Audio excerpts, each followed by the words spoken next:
வரி இல்லாமல் எந்த அரசும் செய்ய முடியாது. அதனால் அவங்க என்ன பண்ணுறாங்கன்னு கேட்டிங்கன்னா, முதல்ல வந்து பண்ணுறது எல்லாத்தையும் பண்ணுற அங்கங்கே ஏரிகள் வாய்க்கால்கள். இப்போ வந்து திருச்சிக்கு போனீங்கன்னா உய்யகொண்டான் வாய்க்கால் இருக்கும். அவனுக்கு உய்யகொண்டான்னு ஒரு சிறப்பு பெயர் இருக்குது.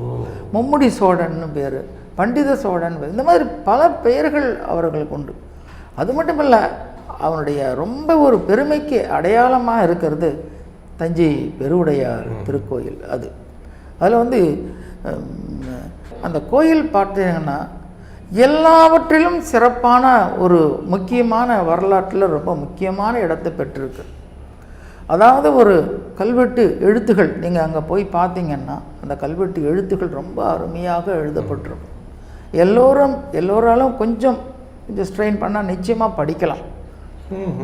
அதில் ஒன்றும் சொல்கிறாங்க கேட்டிங்கன்னா, தஞ்சாவூர் கூற்றத்து தஞ்சாவூர் நாம் எடுப்பிச்ச திருக்கற்றளி நாம் கொடுத்தனவும் நம் அக்கன் கொடுத்தனவும் நம் பெண்டுகள் கொடுத்தனவும் கொடுத்தார் கொடுத்தனவும் கல்லிலே வெட்டுக.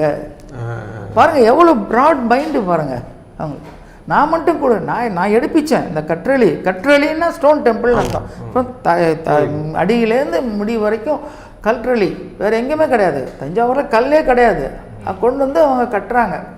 கட்டும்போது அவன் நினச்சிருந்தாங்கன்னா நாம் தான் பேரை மட்டும் பண்ணியிருக்கலாம். அப்படி இல்லை, நம்ம அக்கன் கொடுத்தோம். ஏன்னா அக்கா தான் வளர்த்தது, குந்தவி பிராட்டியார் தான் வளர்த்தது.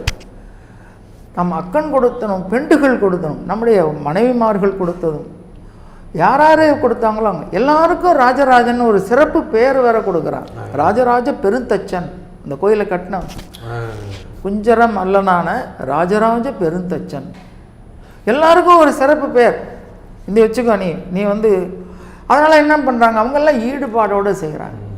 அது மட்டும் இல்லை, சைவத்துக்கு பெரிய தொண்டு செஞ்சுருக்காங்க. அதனால் அவன் வந்து சிவபாத சேகரன்னு பேர். திருமுறைகளெல்லாம் அங்கே வந்து கிட்டத்தட்ட 48 ஓதுவா மூர்த்திகள் அங்கே இருந்திருக்காங்க, இசைக்கருவிகளோடு வாசிக்கிறதுக்கு.